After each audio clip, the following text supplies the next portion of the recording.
Olá, meus amigos pensadores de valor. Se você não sabe o que é uma reserva de emergência ou se você não sabe aonde aplicar o dinheiro da tua reserva de emergência, fica até o final desse vídeo que nós vamos aprender isso e mais algumas coisas nesse próximo Pensando em Valor. Fica comigo e depois da vinheta a gente começa.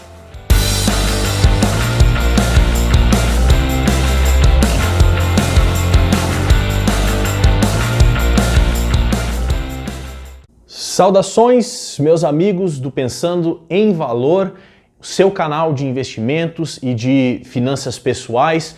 Gostaria de começar o vídeo já pedindo para você inscrever no canal, tá? Se inscreve no canal, aciona aqui o sininho das notificações para o YouTube te avisar quando a gente lançar vídeo novo e desse jeito você também vai estar ajudando a gente, vai estar ajudando aqui o canal, tá? O assunto de hoje é reserva de emergência, tá? Você sabe o que é uma reserva de emergência?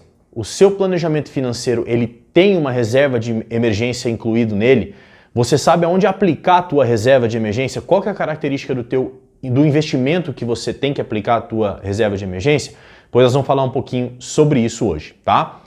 A reserva de emergência, ela nada mais é do que uma reserva monetária, uma reserva de um montante de capital que você tem que fazer para suprir algum tipo de demanda de capital gerada por uma intercorrência, por um imprevisto, né? Alguma coisa que esteja fora dos seus planos. Se tem uma coisa que a gente sabe na vida é que imprevistos são previstos. Confuso, né? Mas o que significa? Que você sabe que vai acontecer alguma coisa fora do seu planejamento, você só não sabe o que e nem quando. Portanto, que vai acontecer um imprevisto, isso é previsto, é previsível. Então a reserva de emergência ela entra exatamente nesse sentido.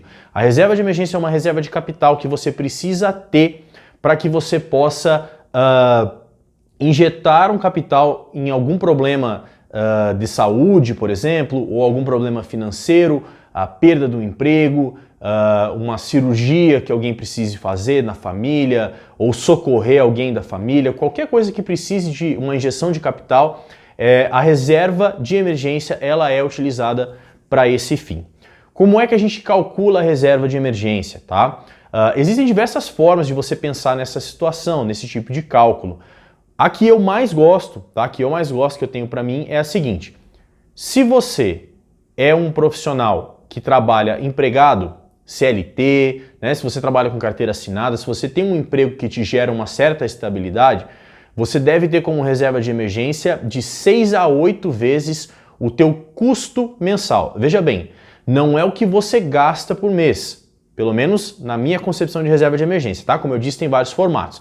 Mas é o teu custo mensal, o custo que você tem para manter a sua vida, né? Tirando supérfluos, tirando coisas que você não tem necessariamente que colocar nos teus gastos, quanto tempo você precisaria quanto dinheiro você precisaria para se manter durante 6 a 8 meses. Idealmente 8 meses, caso você não tivesse mais nenhuma renda. Caso você perdesse o seu emprego, fosse mandado embora, a sua reserva de emergência ela tem que suprir, sem que você tenha nenhum tipo de renda, 8 meses, de 6 a 8 meses do seu custo mensal de vida, tá? Esse é o cálculo que eu acho mais o que, Rafael? Que fazem...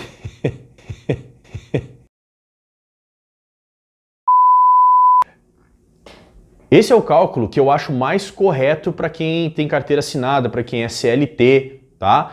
Que é diferente de quem, por exemplo, tem um concurso público, de quem é servidor público, é concursado. Nesse caso, devido à estabilidade do seu emprego, devido à improbabilidade, né, a ser improvável que você tenha uma renda que cesse, que você perca a sua renda, o aconselhado é que você tenha aproximadamente 3 meses, tá? 3 meses do seu custo base de vida em uma reserva de emergência. Se você é um empreendedor, se você tem uma renda variável, você tem a sua empresa que depende dos resultados da empresa para que tenha a sua renda, o ideal é que você tenha de 10 a 12 meses da sua renda na tua reserva de emergência. Para caso você tenha um problema, sua empresa quebre ou você contrai uma dívida trabalhista, por exemplo, alguma coisa que te complique no teu negócio, que você tenha como viver de 10 a 12 meses sem ter que tirar capital da tua empresa, tá? Então vamos lá, recapitulando, tá? Para um servidor público, um concursado, alguém que tem uma renda mais garantida, digamos assim, 3 meses do custo de vida numa reserva de emergência. Para quem é CLT, de 6 a 8 meses na reserva de emergência. E para quem trabalha, para quem tem a sua empresa, tem o seu negócio, é empreendedor, de 10 a 12 meses na sua reserva de emergência, tá? Esse é o valor que normalmente a gente julga que é ideal, que é suficiente para você poder se recompor caso haja algum tipo de problema, caso você perca o seu emprego, caso a sua empresa tenha um problema ou uma necessidade de saúde, enfim, tudo aquilo que a gente citou no começo, tá? O segundo ponto que a gente precisa colocar é aonde eu vou guardar essa reserva de emergência? Eu vou pegar esse dinheiro e colocar embaixo do colchão? Não. Vou deixar ele na poupança do banco? Não sei. Estou lhe fazendo uma pergunta. Estou lhe respondendo, não sei. Também não. Se você acha que poupança de banco é investimento, meu querido, ou o teu gerente tem uma baita lábia, ou então você já se inscreve nesse canal e já assina as notificações que nós vamos desmistificar isso daí, tá? Poupança é um lugar para você poupar dinheiro, no máximo. Não é um investimento, não faz sentido como investimento, tá? Então, aonde que a gente coloca a nossa reserva de emergência? A reserva de emergência é um dinheiro que ele tem que estar líquido, ele tem que ter liquidez. O que significa isso? No mercado financeiro, a gente chama de liquidez aquele investimento que você pode mexer, movimentar o dinheiro o mais rápido possível. Idealmente no dia que você solicitar o resgate ou no dia seguinte, no máximo, que é o chamado D+0, que é no dia, ou D+1, que é no dia seguinte. Existem algumas aplicações que têm essa característica, tá? Normalmente, as melhores aplicações são CDBs de liquidez diária na renda fixa, tá? Que são aqueles CDBs que eles rendem por volta de 98 a 100% do CDI e você pode sacar, você pode pegar o seu dinheiro sem prejuízo da rentabilidade num prazo curto de tempo, D+0 ou D+1. Além do CDB, a gente tem fundos de renda fixa. Esses fundos de renda fixa, eles rendem acompanhando o CDI. Então ele rende aproximadamente 100% do CDI também. E também a maioria deles, é lógico que antes de aplicar no fundo você tem que checar a liquidez, mas a maioria deles tem um saque, né, um resgate em D+0 ou D+1. E uma outra alternativa também interessante é o Tesouro Selic. O Tesouro Selic, ele é a aplicação mais segura do país. No momento que a gente grava esse vídeo, o Tesouro Selic ele rende 6% ao ano, tá? Porque ele acompanha a taxa Selic. Portanto, o Tesouro Selic rendendo 6% ao ano, tendo liquidez em D+1, que você pode movimentar, que você pode sacar o teu dinheiro em um dia útil, né? E rendendo 6% ao ano, ele é ele é o quê? Investimento. Acertou, miserável.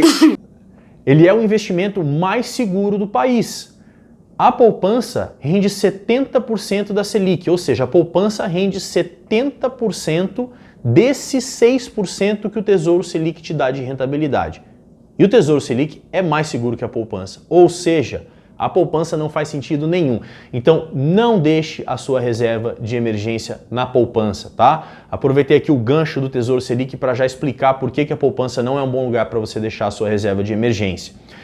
Uma outra oportunidade, uma outra situação que a gente pode colocar aqui para colocar o teu dinheiro da reserva de emergência é na NuConta, tá? O que é a NuConta? Você já deve ter ouvido falar, né? E se você não conhece, bota no Google lá o Nubank. O Nubank, ele não é um banco, tá? O Nubank, ele não tem credenciamento de banco no nosso sistema financeiro nacional. Então, o que você coloca nele não tem a garantia do FGC, que é o Fundo Garantidor de Crédito, que os bancos normalmente têm. Se bem que agora o banco tem uma funcionalidade de RDB, de investimento, que também tem cobertura.